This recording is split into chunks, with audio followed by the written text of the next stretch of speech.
Hello students, इस video में हम आपके 8th क्लास का first chapter the best Christmas present in the world इसका फर्स्ट पार्ट सेकंड पार्ट हम पहले पढ़ चुके हैं। अब हम इसका थर्ड पार्ट पढ़ेंगे। फर्स्ट पार्ट में हमने पढ़ा था कि एक व्यक्ति होता है जो कि एक कबाड़ की दुकान से एक टेबल लेके आता है, जिसको वह खोलता है तो उसमें एक लेटर लिखा होता है।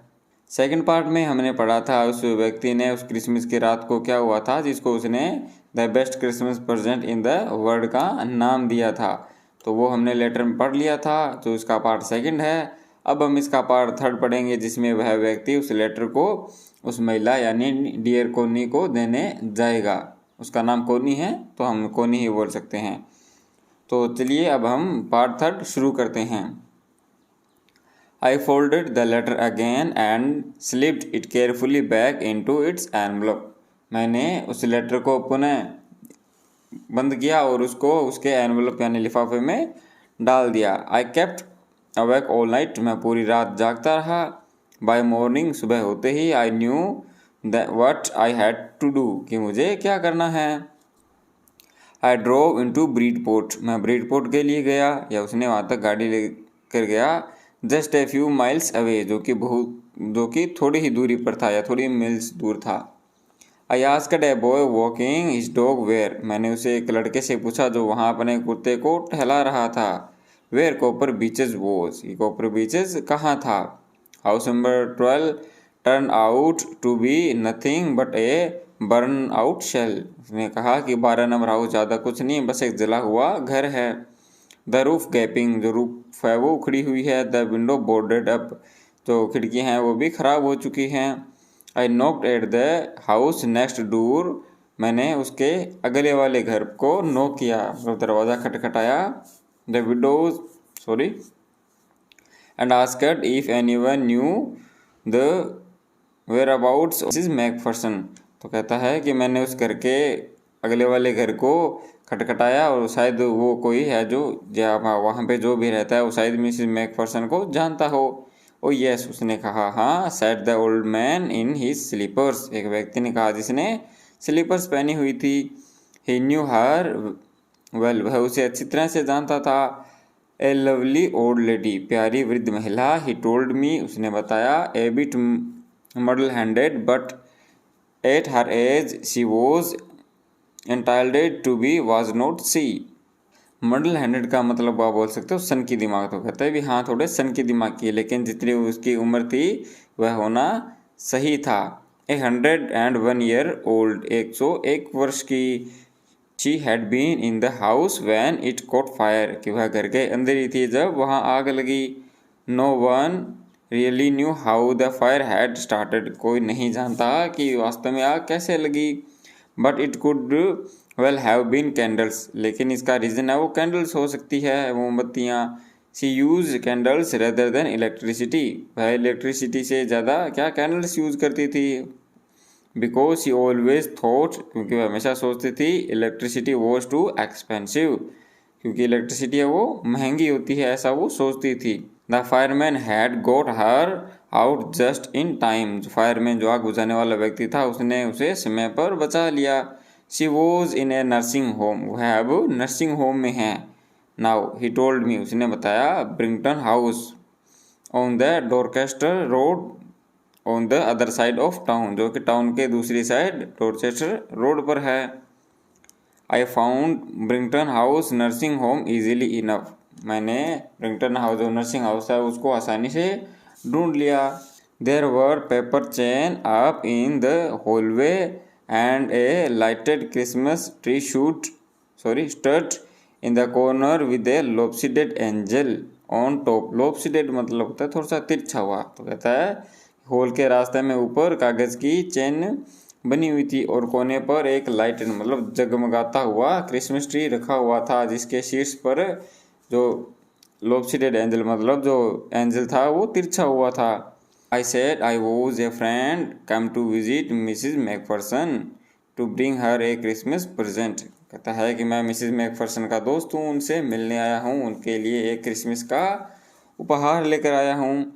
I could see through into the dining room where everyone was wearing a paper hat and singing, है मैं देख सकता था कि शीशे में से भोजनालय जो डाइनिंग रूम था यानी जहाँ पे बैठ के खाना खाया जाता है वहाँ पर से प्रत्येक व्यक्ति था उसने कागज़ की हैट पहनी हुई थी और वे गा रहे थे। द मैट्रॉन, मैट्रॉन का मतलब होता है प्रधान नर्स या जिनकी हेड, जो वहाँ पर नर्स थी उनकी हेड उनको बोलते हैं matron. Had her hat on too and seemed happy enough to see me, जो मैट्रन थी जो प्रधान नर्स थी उसने भी कागज़ की हैट पहनी हुई थी, वह मुझसे मिलकर काफ़ी खुश लग रही थी। सी इवन ऑफर्ड मी ए मिन्स पाई, उसने मुझे मिन्स पाई भी यानी एक प्रकार का ये पेय पदार्थ होता है वो भी उसने पूछा या ऑफर किया। She walked me along the corridor, Mrs McPherson is not in with the others, हमने चलते चलते बात की और उसने मुझे बताया कि जो मिसिज मैकफॉर्सन है वो अन्य लोगों के साथ नहीं हैं। She told me she is rather confused today so we thought it best if she had a good rest, कि आज है वो थोड़ा असमंजस में थी या थोड़ा सही नहीं लग रही थी, इसलिए हमने सोचा कि क्यों ना उन्हें एक आराम दिया जाए। She has no family you know, उनका कोई परिवार नहीं है तुम जानते हो। नो वन विजिट्स, उन्हें कोई मिलने नहीं आता है। So I am sure she will be only too please to see you, तो अब तुम मिलने आए हो तो वह तुमसे मिलकर काफ़ी खुश होगी। She took me into a conservatory with wicker chair, conservatory मतलब होता है कांच का बना हुआ कमरा। And potted plants all around and left me, wicker chairs का मतलब होता है बांस की खपचियों से बनी हुई कुर्सी, तो कहता है कि वह मुझे कांच के बने हुए कक्ष में जहाँ इसमें खपचियों से बनी हुई कुर्सी थी और चारों ओर गमले पौधे रखे हुए थे मैं ले गई और वहाँ पे मुझे छोड़ दिया। द ओल्ड लेडी वो sitting in a wheel chair, जो ओल्ड लेडी है वो व्हील चेयर पर बैठी थी। हर हैंड्स फोल्डेड इन हर लैप, और उसके जो हाथ हैं वो उसके लैप गोद में रखे हुए थे या फोल्ड किए हुए थे। She had silver white hair pinned into a wispy bun, उसके जो वाइट या सिल्वरी जो हेयर थे वो विस्पी बन यानी लटकदार जूड़े में बंधे हुए थे, मतलब उसने इस तरह का जूड़ा किया हुआ था। अब आप इमेज में देख सकते हो कुछ इस प्रकार का जूड़ा होता है। अब ये ज़्यादा लड़कियों को पता होता है, ये विस्पी बन है ना, लटकदार जूड़ा, जलेबी जूड़ा, फलाना जूड़ा, तो ये लड़कियों को ज़्यादा पता होता है, लड़कों को इस मामले में कम पता होता है। लड़कों के या तो लेफ्ट में बाल होते हैं या राइट में होते हैं बस, और इनका कोई फैशन नहीं होता। ले बाल वगैरह जूड़े वगैरह ये लड़कियों में ज़्यादा चलन होता है। तो आप किसी लड़की से पूछ लेना भी ये विस्पी बन होता है कैसा होता होगा, मुझे तो नहीं पता।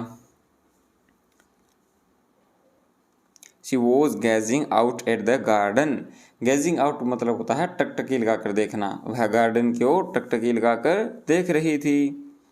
Hello I said, she turned and looked up at me vacantly, vacantly का मतलब होता है मतलब भाव शून्य होकर, मतलब वो जानती नहीं थी, तो कहता है एक तरह से अनजान जैसे लोगों की ओर देखते हैं तो वह मुझे उस तरह से देखने लगी।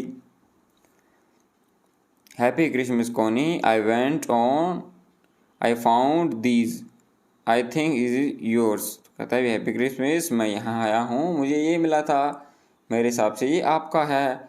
As I was speaking her eyes were left my face, जैसे मैं बोल रहा था उसकी आंखें हैं मेरे चेहरे से नहीं हट रही थी। I open the tin box and gave it to her, मैंने वो टिन का बॉक्स खोला और उन्हें दिया। That was the moment her eyes lit up with recognition and her face became suffused with a sudden glow of happiness, भी जब उसने उनको लेटर को देखा तो वह ऐसा क्षण था मानो उसने कुछ चीज़ को पहचान लिया हो, उसके चेहरे पर अचानक चमक आ गई थी और वह एकदम खुश हो गई थी। हैप्पीनेस मतलब एकदम से कोई उसे जैसे कोई खुशी मिल गई हो वैसे उसे खुशी मिल गई थी। अब सडन ग्लो ऑफ हैप्पीनेस बोल सकते हो, मान के चलो जैसे मतलब आपने किसी को कहा और आपका जो प्रपोजल है वो वेटिंग लिस्ट में चल रहा हो और सडनली आपको यस मिल जाती है तो मतलब आप फिर एकदम खुश हो जाते हो, तो उसको बोलते हैं सडन ग्लो ऑफ हैप्पीनेस। तो एकदम से खुश हो गई थी। एक्सप्लेन्ड अबाउट द डेस्क, मैंने डेस्क के बारे में उसे एक्सप्लेन किया। But how I had found it, मुझे कैसे मिला, but I did not but I don't think she was listening, पर मुझे ऐसा लग रहा है कि वह मुझे नहीं सुना होगा उसने। फॉर वाइल, एक थोड़े समय बाद, ही शी सेड नथिंग, उसने कुछ नहीं कहा, but stroke her letter tenderly with her finger tips, वह उस लेटर को प्यार से सहला रही थी। Suddenly she reached out and took my hand, फिर वह थोड़ी देर बाद बाहर आ गई, मतलब जो सोच रही थी उसने वो सोचना बंद कर दिया और उसने मेरा हाथ पकड़ लिया। Eyes were filled with tears, उसकी आंखें हैं जो आंसुओं से भर गई। You told me you had come home by Christmas dearest, कि तुमने मुझे कहा था कि तुम क्रिसमस के दिन जरूर आओगे। She said and here you are, और तुम अब यहाँ हो। The best Christmas present in the world, come closer Jim dear, sit down. कहता है कि उसने मुझे कहा कि अब तुम आ गए हो, यह संसार का सबसे अच्छा उपहार है, नज़दीक आओ और बैठ जाओ। आई सेट डाउन बिसाइड हर, मैं उसके पास बैठ गया। एंड शी किस्ड माई चिक, उसने मेरी चिक गाल को चूमा। I read your letter so often Jim, मैं तुम्हारा लेटर है वो अक्सर या बार बार पढ़ती थी जिम। एवरी डे, प्रत्येक दिन। I want to hear your voice in my head, या मेरे मस्तिष्क या मेरे कानों में तुम्हारी आवाज़ है वो मैं सुनना चाहती थी। It always made me feel you were with me, यह मुझे हमेशा महसूस कराता है कि तुम मेरे साथ थी। एंड नाउ यू आर, और अब तुम यहाँ हो। Now you are back, you can read it to me yourself, अब तुम वापस आ गए हो तो इसे तुम खुद मेरे लिए पढ़ सकते हो। Would you do that for me dear Jim dear, क्या तुम मेरे लिए करोगे प्रिय जिम। I just want to hear you, मैं बस तुम्हें सुनना चाहती हूँ। योर वॉइस अगेन, तुम्हारी आवाज़। I had love that so much, मैं उसे बहुत प्रेम करूँगी। And then perhaps we shall have some tea, और उसके बाद फिर शायद हम चाय लेंगे। I have made you a nice Christmas cake, मैं तुम्हारे लिए एक अच्छा क्रिसमस केक बनाया है। मार्जिपन ऑल अराउंड, जिसके चारों ओर मार्जिपन लगाकर। I know how much you love marzipan, मैं जानती हूँ कि तुम मार्जिपन को कितना ज़्यादा पसंद करते हो, या तुम्हें मार्जिपन कितना ज़्यादा पसंद है। तो ये था बच्चों आपका फर्स्ट लेसन, जिसके तीनों पार्ट हमने बारी बारी से पढ़ लिए हैं। अगर आपने अभी तक वो पार्ट नहीं देखे हैं तो आप ज़रूर देखिए, और इसके क्वेश्चन आंसर है वो अब हम नेक्स्ट वीडियो में ज़रूर करेंगे। अगर आप वो लाइव करना चाहते हैं तो आप कमेंट करना। आप अगर अपनी क्लासेस भी अगर चाहते हैं कि हम लाइव लगाएं तो भी आप नीचे कमेंट ज़रूर करें। ओके, तो मिलते हैं नेक्स्ट वीडियो में।